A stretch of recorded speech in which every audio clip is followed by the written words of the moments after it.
જય માતાજી તમામ મિત્રોનું સ્વાગત છે અમારા એક નવા બ્લોગમાં. તો મિત્રો તમામ મિત્રોનું સ્વાગત કરીએ છીએ.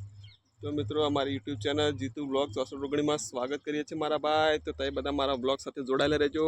તો મિત્રો તમે જોઈ શકો છો કે આપણે આગળ વાત કરી હતી આપણે કે રાયડો વાયેલો છે. તો તમે જોઈ શકો છો અમારો રાયડો થોડો વરસાદ અડ્યો છે, થોડો કોમળ થઈ ગયો છે, થોડો પણ એક બાજુ નુકસાન થયું અને એક બાજુ પણ સારું થયું છે. તમે જોઈ શકો છો કારણ કે આપણા ગુજરાતના ખેડૂતોને ઘણું પણ નુકસાન ભોગવવાનો વારો આવ્યો છે મારા ભાઈ. આપણું સારું થયું આપણે ઈચ્છતા નથી મારા વાલા, પણ તમને આગળના બ્લોગમાં બતાવ્યો તો આપણો રાયડો તમે જોઈ શકો છો મારા ભાઈ. તો આપણો રાયડો પણ વધીને ખૂબ સારો થઈ ગયો છે. તમે જોઈ શકો છો મારા ભાઈ, આપણો રાયડો સારો અને કોમળ થઈ ગયો છે. તો મારા વાલા અમારા બ્લોગ સાથે જોડાયેલા રહેજો મારા વાલા. તમામ મિત્રો અમારા બ્લોગ સાથે જોડાયેલા રહેજો મારા ભાઈ. તમે જોઈ શકો છો મારા વાલા, તમે જોઈ શકો છો અમારા બ્લોગ સાથે જોડાયેલા રહેજો મારા ભાઈ. તમામ મિત્રો અમારા બ્લોગ સાથે જોડાયેલા રહેજો ભાઈ. તો મિત્રો આપણે અહીંથી જે આપણે તમને ગત આગળ અઠવાડિયે વાત કરેલી હતી કે આપણે બ્લોગમાં આપણે ખેતરમાં પલાવ મરાયું હતું, એનું પણ આપણે તમને હું ઝલક બતાવી હતી. નવરા મોટા મોટા ખોટ પડ્યા હતા મારા વાલા. તો એ પણ આપણે વરસાદ આવ્યો છે તો સારું થઈ ગયું છે. ખોટ થોડા ગળી ગયા છે અને શેડવા લાયક ખેતર થઈ ગયું છે. તો મારા ભાઈ અમારા બ્લોગ સાથે જોડાયેલા રહેજો. એ પણ હું તમને બતાવી દઉં કે આપણે ખેતર મોટા મોટા ખોટ પડ્યા હતા એ પણ કેવું થઈ ગયું છે એ પણ હું તમને બતાવી દઉં.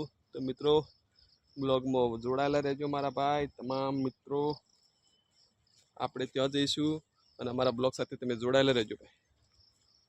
તમે જોઈ શકો છો થોડી આપણા ખેતર થોડું ચીકણું થઈ ગયું છે, લપસાઈ ના જાય એને થોડું ધ્યાન રાખવું પડશે મારા ભાઈ. તો તમે જોઈ શકો છો આપણે ત્યાં જ જશું. મેં ખેતરમાં પલાવ મરાયેલું હતું, એના મોટા જંક્શન ખોટ પડ્યા હતા એ પણ તમને આપણે થોડો વરસાદ આવ્યો તો ઓગળી ગયા છે અને શેડવા લાયક પણ થોડું થઈ ગયું છે. તો મારા ભાઈ અમારા બ્લોગ સાથે જોડાયેલા છે, આપણે ત્યાં જઈએ છીએ. બ્લોગમાં જોડાયેલા રહેજો. તો મિત્રો આપણે ત્યાં જઈ રહ્યા છીએ જે આપણે ખેતરમાં પલાવ મરાયું હતું, મોટા મોટા જંક્શન ખોટ પડ્યા હતા એ પણ હું તમને બતાવી દઉં. તો અમારા બ્લોગ સાથે તમામ મિત્રો જોડાયેલા રહેજો. તો આપણે તો ખેતરમાં જશું. હું પણ તમને બતાવવા જઈ રહ્યો છું કે આપણે જે મોટા મોટા ખોટ પડ્યા હતા એ પીગળીને ઓગળીને કમ્પ્લીટ થઈ ગયા, શેડવા લાયક ખેતર થઈ ગયું. તો અમારા બ્લોગ સાથે તમામ મિત્રો જોડાયેલા રહેજો. તો આપણે ત્યાં જઈ રહ્યા છીએ. તમે જોઈ શકો છો મારા ભાઈ, અમારા બ્લોગ સાથે જોડાયેલા રહેજો. તમામ મિત્રો આપણે ત્યાં જઈ રહ્યા છીએ. તમારા વાલા હું તમને બતાવી દઉં છું. તમામ મિત્રો અમારા બ્લોગ સાથે જોડાયેલા રહેજો. તો મિત્રો એક બાજુ તમે જોઈ શકો આપણે એરડાને થોડો કુવાસ આવી ગયા છે, થોડો વરસાદ થઈ ગયો એટલા માટે થોડા લીલોતરી પણ થઈ ગયા છે પાણી પીને. તમે જોઈ શકો મારા વાલા. હવે અમે તમને જે બતાવવા જઈ રહ્યા છીએ એ ખોટ આપણે દળીને કમ્પ્લીટ આપણે જે વોટર વેલ લાવવાનું હતું એનાથી આપણે થોડો ફાયદો થઈ ગયો છે. તો તમે જોઈ શકો મારા વાલા આપણા થોડા ખોટ તૈયાર થઈ ગયા છે પલળીને, અને આપણે ટૂંક સમયમાં એનો શેડ કરીશું. તો મારા વાલા અમારા બ્લોગ સાથે જોડાયેલા રહેજો. એરડા પણ થોડો રંગ લાવી દીધા છે, વરસાદ થોડો થયો એટલા માટે આપણા એરંડાનો પણ રંગ આવી ગયો છે. અને તમે જોઈ શકો છો કે આપણે જે પલાવ મરાયું હતું એનું પણ આપણે થોડું ઠીકઠાક મોટા મોટા ખોડ પલળી ગયા છે અને આપણે એવા શેડવા લાયક ક્ષેત્ર થઈ ગયું છે. તો મારા વાલા અમારા બ્લોગ સાથે તમામ મિત્રો જોડાયેલા રહેજો.